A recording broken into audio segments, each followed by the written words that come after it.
பொதுவாகவே பொது சமூகம் பொது ஜனம் கொண்டாட்டத்தையும் என்டர்டைன்மெண்ட்டையும் அரசியலையும் பிரித்து பார்க்க கற்றுக்கணும், பிரித்து பார்க்கணும். அதுதான் லாங் டைம் விஷனாக இருக்கும்னு நான் நினைக்கிறேன்.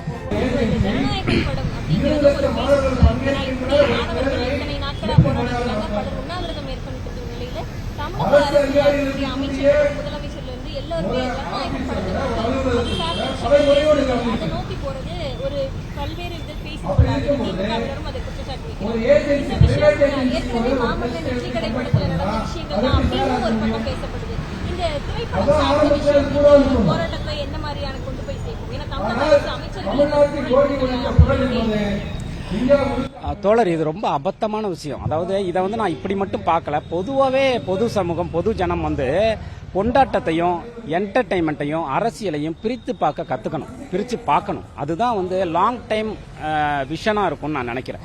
நம்ம இது தொடர்ந்து நடந்துகிட்டு இருக்கு. ஸோ அதனால நீங்கள் உங்களுடைய வாழ்வாதாரம், உங்களுடைய வாழ்க்கைங்கிறது அதற்காக யாரோ இறங்கி போராடிட்டு இருக்காங்க. அவங்களுக்காக போராடல. இன்றைக்கு நீங்கள் அடுத்த வீட்டுக்காக நீங்கள் போராடலைன்னா உன் வீட்டில் தீப்பிடிக்கும் போது அவன் வரமாட்டாங்கிறது பொதுவாக தெரிஞ்ச விஷயம். ஆனால் இது உங்கள் பிரச்சனை, உங்கள் பிள்ளைகளின் பிரச்சனை. அதனால இந்த போராட்டத்தை நான் மற்ற அரசியல்வாதிகளை பற்றி எனக்கு எப்போவுமே ஐ டோன்ட் கேர். நான் எப்போவுமே அதை பார்க்கவே மாட்டேன். ஏன்னா அவங்க தேர்தல் அரசியலே ரொம்ப ஃபேக்கான விஷயம். எல்லா கட்சிகளுமே அதை அடிப்படையே அவங்களுடைய சுயலாபத்துக்காக செய்வாங்க, அல்லது பதவியை தக்க வச்சுக்கிறதுக்கு, அந்த மாதிரி நிறைய இருக்குது. அதனால நான் தொடர்ந்து இந்த விஷயங்களில் பேசுறது பொதுமக்களை நோக்கி தான் பேசுகிறேன். அதனால தான் நான் எப்போவுமே இடதுசாரிகளின் பக்கம் நிற்கிறேன்.